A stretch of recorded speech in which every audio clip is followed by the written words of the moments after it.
আসসালামু আলাইকুম এভরিওয়ান, কেমন আছেন সবাই? আশা করছি সবাই অনেক ভালো আছেন।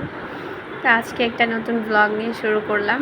এটা দুপুরবেলা থেকে শুরু করেছি ব্লগটা। তো দুপুর বলে ভুল হবে, এই ধরেন 11টা বাজে সকাল। তো আমি এখানে পেঁয়াজ, টমেটো, কাঁচামরিচ কেটে নিয়েছি, একটা ডিম নিয়ে নিয়েছি ভেঙে। তো এখানে একটু লবণ দিয়ে সামান্য একটু পেঁয়াজ কুচি আর মরিচ কুচি দিয়ে দিলাম, দিয়ে আমি এটাকে মিক্স করে নিব। আসলে আজকে একটা প্ল্যান আছে বাহিরে যাওয়ার।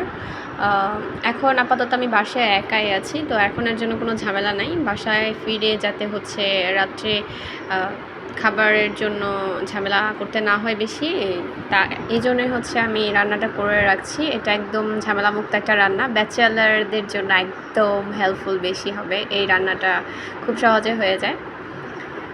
তো যাই হোক, আজকে একটু রাশ করছিলাম, কারণ আনুষঙ্গিক সংসারের আরও কাজ তো থাকেই। শুধু এখানে দুপুরের জন্য আমি কিছু প্রিপেয়ার করছি না, কারণ দুপুরের জন্য কিছু লাগবে না, যেহেতু আমি একাই বাসায়, যা আছে তাই দিয়ে আমার চলে যাবে।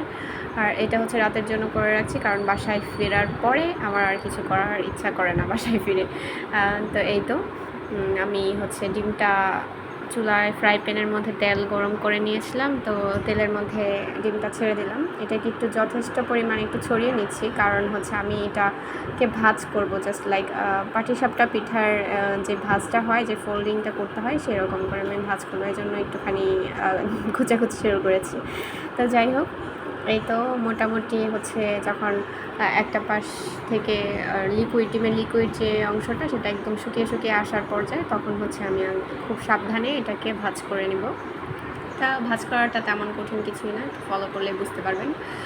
এটা বলে বোঝানোর কিছুই নেই। এই তো এভাবেই রান্নার প্রিপারেশন নিচ্ছি। আর ওইদিকে আজকে বের হব একটা খুব দরকারি কাজে, একটু উত্তরার দিকে যাব। তো দেখা যায় যে অনেক সময় অনেক কিছু হুটহাট ডিসিশন চলে আসে, তারপর আলহামদুলিল্লাহ আমি সকালেই জানতে পেরেছি যেহেতু, সো এভাবেই হ্যান্ডেল করে নিচ্ছি। কিছু করার নেই, লাইফটা এমনই, এভাবেই চলে। আর এখানে শুকনা মরিচ দেখে আপনারা অবাক হতে পারেন। এটা আমি করেছি, আমি অ্যাকচুয়ালি চিলি ফ্লেক্স করে রাখবো। মাঝে মাঝে দেখা যায় যে আমি নুডলস বা এটা সেটা স্ন্যাক্স খাই বা ফ্রেঞ্চ ফ্রাই খাই, আপনারা দেখেই থাকবেন। তো ওইখানে একটু চিলি ফ্লেক্স ছিটিয়ে দিলে একটু ঝাল ঝাল লাগলে একটু ভালো লাগে। তো এই জন্যই এই কাজটা করে রাখা। তাই তো আমার ডিমটা প্রিপেয়ার হয়ে গিয়েছে। তো আমি আলতো করে অ্যাসেসের যে খুন্তি থাকে, সেটা দিয়ে একটু কেটে নিচ্ছি ডিমটাকে, যেহেতু বেশি প্রেশার দেওয়া যাবে না। ননস্টিকের মধ্যে আমরা জানি সবাই যে স্প্যাচুলা বা কাঠের যে স্পুনগুলো থাকে, সেগুলো ইউজ করতে হয়। এই জন্য একটু সাবধানে আর কি ডিমটাকে একটু কেটে নিলাম। যাই হোক, অলমোস্ট প্রিপেয়ার হয়ে গেছে। এদিকে আমার মরিচগুলো প্রিপেয়ার হয়ে গিয়েছে, আর ডিমটাও প্রিপেয়ার হয়ে গিয়েছে। বলাই হয় নাই আসলে আমি কি রান্না করব। আমি আজকে মোস্ট ভাইরাল কি বলবো, ব্যাচেলারদের জন্য যেটা খুব ভাইরাল একটা রেসিপি, সেটা ডিমের তরকারি রান্না করব আলু দিয়ে। তো এই জন্যই আমি কাজটা করছি। এই ডিমটাকে এইভাবে একটু ভেজে নিলে দেখা যায় যে ভালো লাগে। মাঝে মাঝে মুখে কাঁচামরিচটা কামড় লাগে, একটু ঝাল ঝাল লাগে, অনেক ভালো লাগে। যেহেতু আলুর তরকারি, এটা একটু ঝাল ঝাল হলেই বেশি ভালো।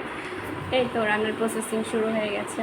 আমি একটা হাঁড়ি নিয়ে নিয়েছি, হাঁড়িতে পেঁয়াজ দিয়ে দিলাম, আর একটু ওয়েট করব নাড়াচাড়া করে, যে পেঁয়াজটা একটু নরম হয়ে আসবে। এইভাবে রেগুলার রান্নার যে প্রসেসিং, এই তো এটা কি বল, অলমোস্ট ইজিয়েস্ট একটা কারি, যেটা আমার মনে হয়। তো এখানে আমি একটু লবণ দিয়ে দিলাম, এখন দিলাম হলুদ, মরিচ আর ধনিয়ার গুঁড়া, সাথে অল্প সামান্য একটু আদা রসুন দিয়েছি।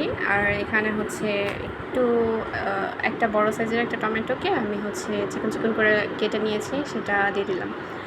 তো মশলাটা দেখা যাচ্ছে একটু লেগে লেগে যাচ্ছিলো, এই জন্য করলাম কি হালকা একটু পানি দিয়ে দিয়েছি। এতে মশলাটা ভালো করে কষানো হয়ে যাবে, আর টমেটোটা একটু সফট হয়ে আসবে। একদম আস্তে আস্তে টমেটো চাই না, এই জন্যই। তো এই তো আমার রান্নার কষানোটা অনগোয়িং। এদিকে অলমোস্ট কষানো হয়ে এসেছে, তেল আর মশলাটা আলাদা হয়ে যাচ্ছে এমন পর্যায়ে আমি আগে থেকে যে আলু সিদ্ধ করে হাত দিয়ে আলতো করে ভেঙে রেখেছিলাম, সেটা দিয়ে দিলাম।